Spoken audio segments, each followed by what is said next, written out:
So let's discuss about matter today. So we all know that matter exists either in the form of pure substances or in the form of mixtures. As I told you, that matter mostly exists in the form of mixtures. So let us know the definition of purity now. What are pure substances actually? So pure substances are those substances which have only one kind of matter, one kind of particles. So the composition of pure substances, if you talk about the composition, they contain only one kind of substances or particles. Take for example gold, pure gold. Fundamental particles at the atomic level, it has same type of particles and has uniform composition. If you see at the molecular level or at the atomic level, the gold has all atoms of gold only and no other impurity. So any substance which has got the same type of particles, it is referred to as a pure substance. So here, but it is not that in case of mixtures. In case of mixtures, you will have so many different atoms together. It contains two or more different substances or particles mixed over here. If you talk about pure substances, one more characteristic feature is that it has fixed melting points and boiling points. It will have fixed melting points and boiling points, and all the characteristic features of the pure substance is mainly because of the fundamental unit in it. If it is gold, it will have the properties of gold because all the entire substance consists of same kind of particles. So all the physical and chemical properties are mainly because of the constituent atoms present over here. And it always possesses the same characteristic properties because it does not contain any other substance. Substances are again divided into or classified into elements and compounds. You may get a doubt now. I said pure substance should contain only one type of particles, and I've taken the example of gold over here, which contains only same kind of atoms in it. But compounds, as you know, they contain more than one atoms, isn't it? If you take example of water, it contains H2O. That means two atoms of hydrogen and one atom of oxygen, but still I am considering this as pure substance. Do you know why? Because if you take water, distilled pure water, it will contain only this compound and nothing else. So the monomer unit in this compound is H2O. It's the fundamental unit. And here, when compounds are formed, you know very well that they combine in a fixed ratio. Always two atoms of hydrogen combine with one atom of oxygen. They combine in a very fixed proportion, and it is now one complete entity. So if you take water, the substance water, pure distilled water, if it does not contain any other atoms or elements or compounds, then it is called as pure substance. So what are elements now? They are the fundamental units of matter. That means they are composed of one type of atoms only. So they contain one type of atoms only. What are atoms? These are the fundamental units of matter. So when same kind of atoms are present, we call them as elements, and when there are different atoms present, more than one kind of atoms, then we call it as compounds. So the physical and chemical properties, again, so gold is an example that I took. It's an example of an element, right? And water or NaCl, we can take these as an example for compounds. Here Na and Cl, they combine in a fixed ratio such that they form one compound. So if you take pure salt, then it contains same particles of this compound and no other compounds. Coming to the examples of elements, you can take any kind of elements like oxygen, hydrogen, nitrogen, sulfur, etc. So here are the examples of elements. Sometimes they occur in free state, like for example gold or iron or whatever. This iron, gold, aurum, and iron. Okay, and sometimes they are found in combined state. Here 2 atoms of oxygen, they are combined. If you see here sulfur, 8 atoms of sulfur are combined together to form one element. So this together is one element, this together is one element, and this is one element.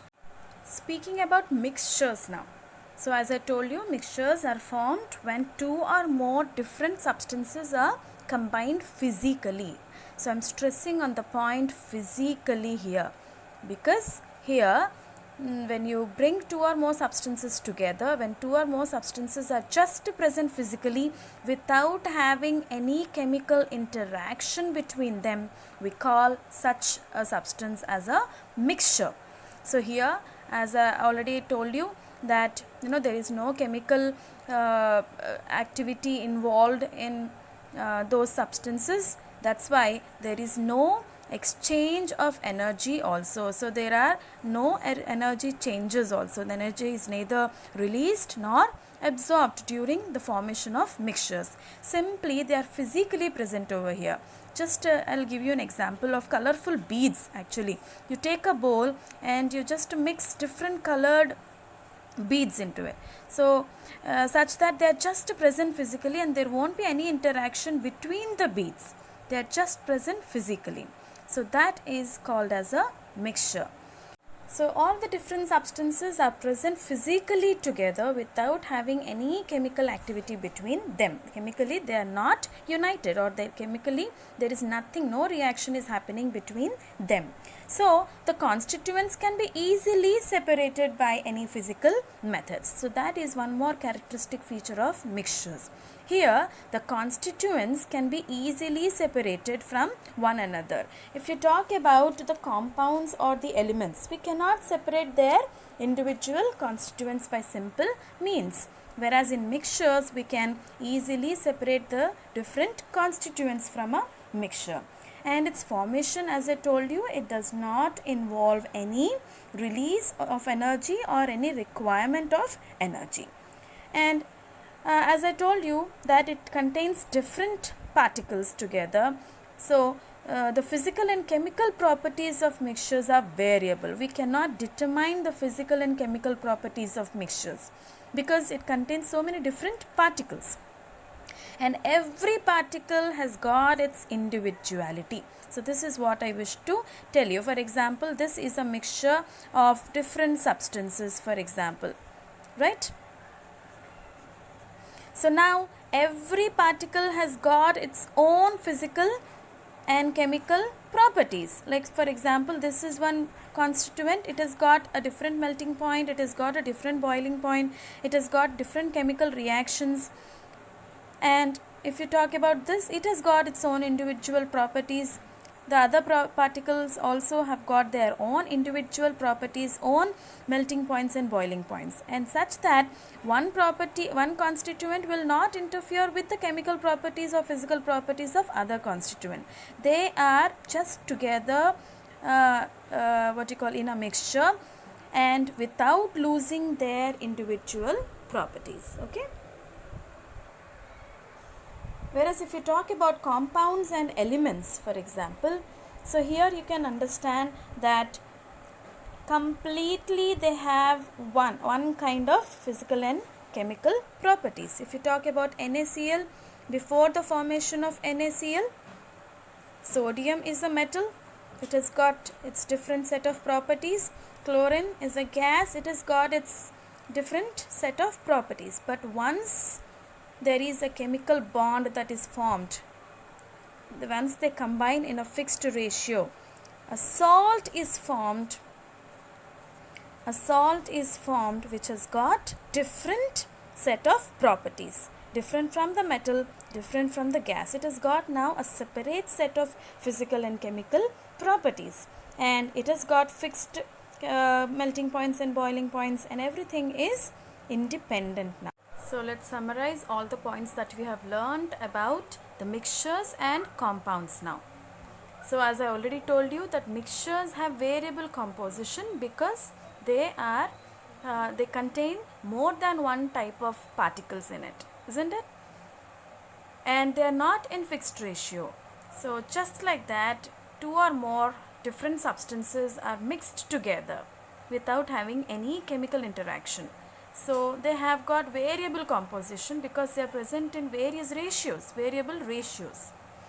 Coming to pure substances, if you talk about elements, they have got only one kind of substance, one type of particle, so it's got one kind of composition. Talking about compounds, because they are present in fixed ratio, two or more different substances in compounds combine in a fixed proportion or ratio of whole numbers, so that's why they also have fixed composition.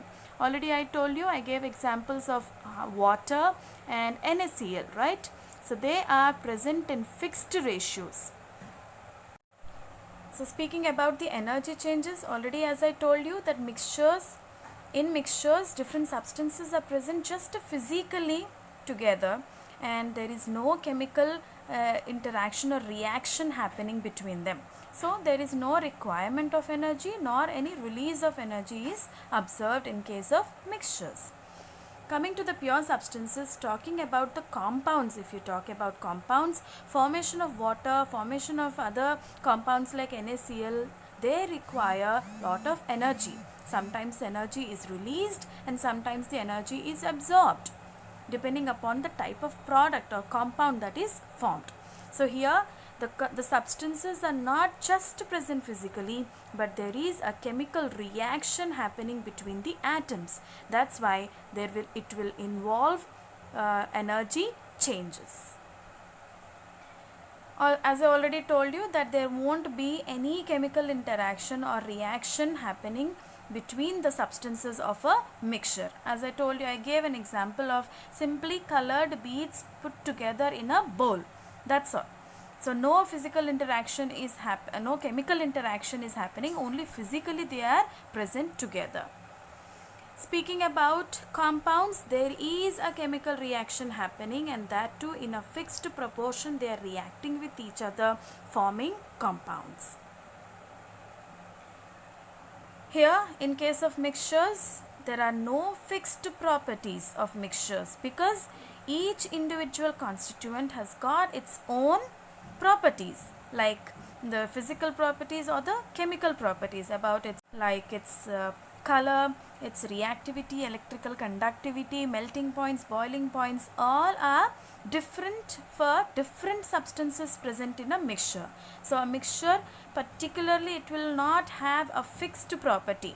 So the properties of mixtures is variable, and it depends entirely on the nature of the constituents that are present in the mixture.